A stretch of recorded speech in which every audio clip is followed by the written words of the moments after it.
രാജ്യാന്തര ലഹരി വിൽപ്പന സംഘത്തിലെ മുഖ്യ കണ്ണി പോലീസ് പിടിയിൽ. നൈജീരിയൻ സ്വദേശി ചുക്കു ജേക്കോ എബനസീർ ഉമയാണ് കോഴിക്കോട് കസബ പോലീസിന്റെ പിടിയിലായത്. ഡൽഹിയിൽ നിന്നാണ് കസബ പോലീസ് ഇയാളെ കസ്റ്റഡിയിലെടുത്തത്.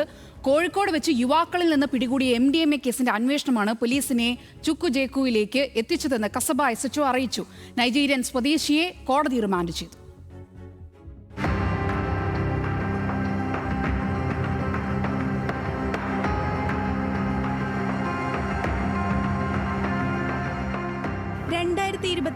നവംബറിലാണ് കേസിനാസ്പദമായ സംഭവം.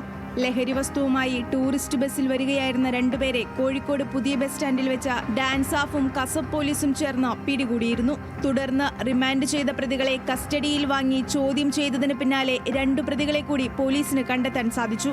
തുടർന്ന് നടന്ന അന്വേഷണത്തിന്റെ ഭാഗമായി ഇവരുടെ ബാങ്ക് അക്കൗണ്ട് വഴിയുള്ള പണമിടപാട് പരിശോധിച്ചതോടെ ഡൽഹിയിലുള്ള നൈജീരിയൻ സ്വദേശിയുടെ പങ്ക് പോലീസിന് മനസ്സിലായി.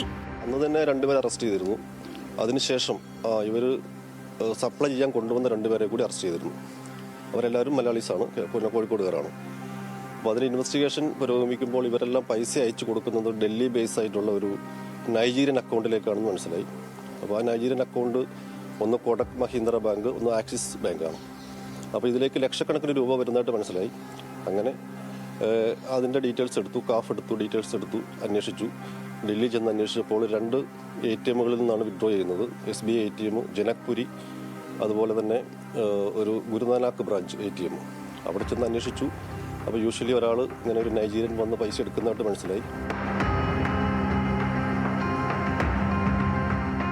വർഷങ്ങളായി ഡൽഹിയിൽ താമസിച്ചു വരുന്ന ചുക്കു ജേക്കു എബനസീർ ഉമൈ സൗത്ത് ഇന്ത്യയിലെ മയക്കുമരുന്ന് വിതരണ ശൃംഖലയിലെ പ്രധാന കണ്ണിയാണ്.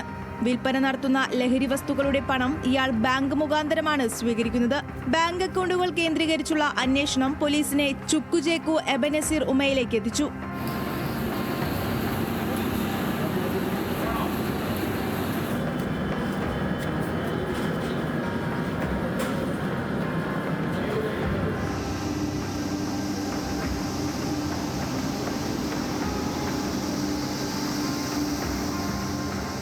ഇതൊരു വലിയ റാക്കറ്റാണ്. ഇയാൾ നമ്മുടെ പ്രതികൾ ലഹരി കളക്ട് ചെയ്ത് ബാംഗ്ലൂർ വെച്ചാണ്. ഇയാളുടെ അക്കൗണ്ടിലേക്ക് പൈസ എത്തിക്കഴിഞ്ഞാൽ ഇയാൾ അത് കമ്മ്യൂണിക്കേഷൻ എല്ലാം വാട്സാപ്പ് ത്രൂ ആണ്, അല്ലാതെ ആൾക്കാർ നേരിട്ട് കാണുന്നില്ല. അക്കൗണ്ടിലേക്ക് പൈസ അയച്ചു കഴിഞ്ഞാൽ ഇയാൾ കൺഫർമേഷൻ കൊടുക്കും. ബാംഗ്ലൂരിൽ നിന്നാണ് പ്രതികൾ ഈ രാസലഹരി കളക്ട് ചെയ്യുന്നത്. കസബ പോലീസ് സംഘം ഡൽഹിയിലെത്തിയാണ് പ്രതിയെ പിടികൂടിയത്. തുടർന്ന് കോഴിക്കോട് സ്റ്റേഷനിലെത്തിച്ച മൊഴിയെടുത്തതിൽ നിന്ന് ഞെട്ടിക്കുന്ന വിവരങ്ങൾ പോലീസിന് ലഭിച്ചു.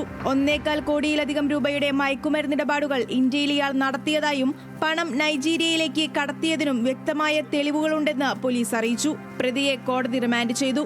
ന്യൂസ് മലയാളം, കോഴിക്കോട്.